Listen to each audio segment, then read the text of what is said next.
Bartleby Gaines is a senior in William McKinley High School. He is known as the guy who makes fake IDs. He is soon about to graduate high school and has applied to several colleges. One of his friends, Daryl, is a former football player who now uses crutches because of a permanent injury and has recently lost his sports scholarship. His other friend, Sherman, is a bright student, aiming to join the prestigious Harmon College. At home, Bartleby realizes he has been rejected from all universities he applied to. The following day, everyone attends a graduation party for the class of 2006.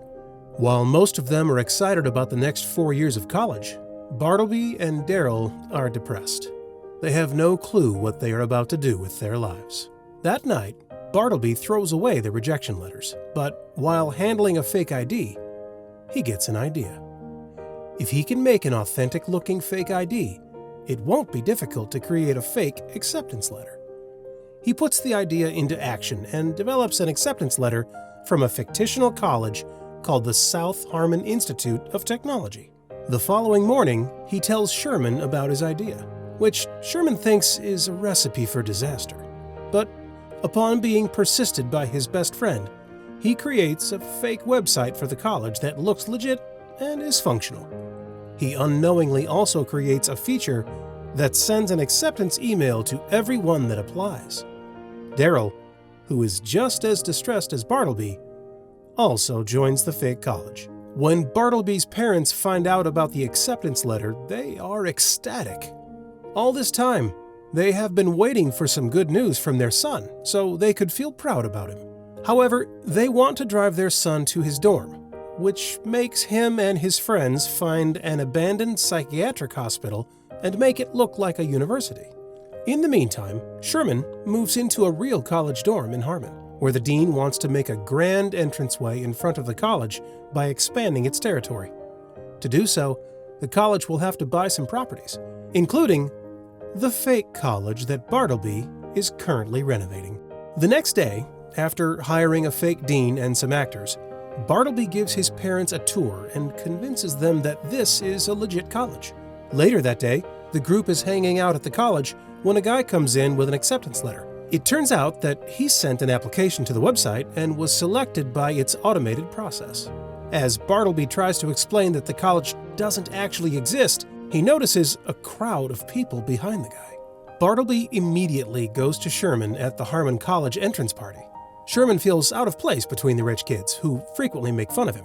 He and Bartleby return to South Harmon and find a bag of tuition fees submitted by the students.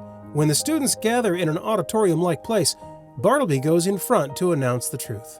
But seeing their hopeful faces reminds him of himself. South Harmon is their last chance at getting into a college, and he doesn't want to take that away from them. Hence, he refrains from telling them the truth. The next day, the pool is filled, and the entire college turns into a big pool party. They do not have a syllabus to go by. Hence, to make one, everyone writes what they want to learn on a whiteboard. Some people want to cook, while others are interested in skating, fashion designing, and so on. Some students say they want to learn to blow things up with their minds, but Bartleby allows everyone to express their creativeness.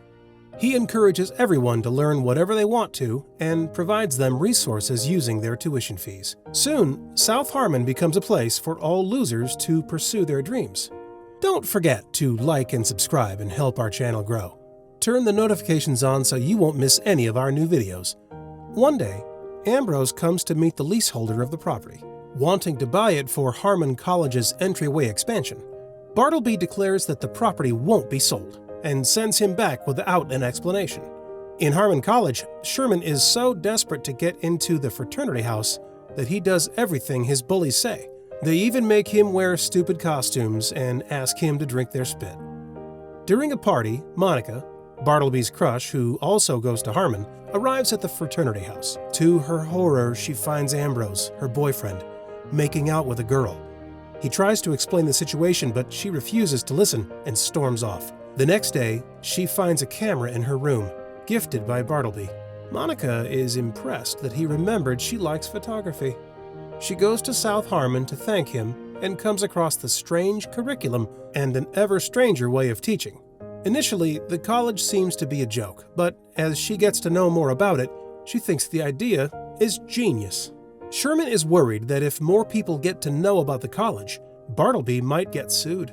Seeing that Bartleby doesn't care about the legal channels, he applies for the college to get accredited. He wants to make sure that they have a case to appeal if they ever get sued. That night, South Harmon organizes a huge party with a live concert and free drinks, both managed by the students. The word about the party goes around, and even the students from Harmon join it. The same night, Ambrose also organizes the alleged biggest party of the year, but no one shows up.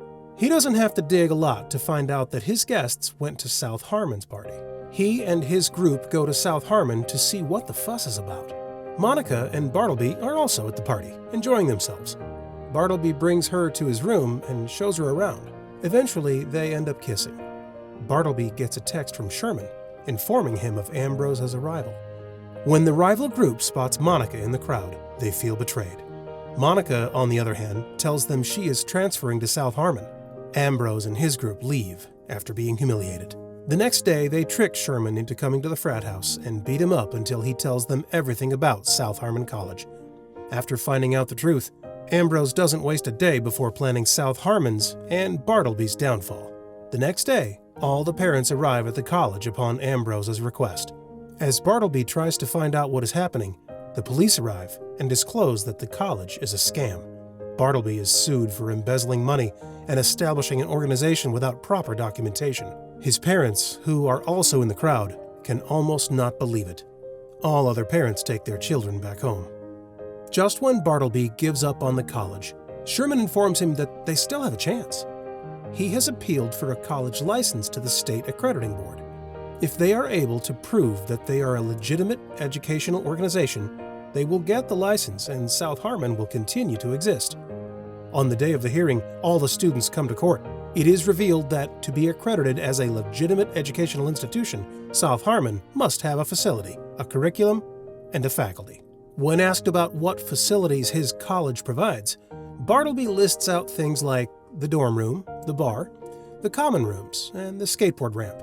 However, the board argues a library or a cafeteria is a must. For the curriculum part, the infamous whiteboard is brought to the court. It has absurd things written on it that Bartleby tries to explain, but the board remains unimpressed. The last straw for the board is when it finds out that there are no teachers in the college because the students learn from each other. Bartleby knows that the lawsuit is slipping out of his hands. He stops the court process and apologizes to everyone for lying to them. But he is also adamant about the fact that the students of South Harmon learned while they were in the institution. They were being taught things that they were interested in, which should be the main aim of all education institutions. The college was fake, but it did not affect the students' education, which is why he thinks that they should be given a chance to officially prove themselves. The judges are impressed by his speech. Moreover, the students won't have a place to go in the middle of the semester.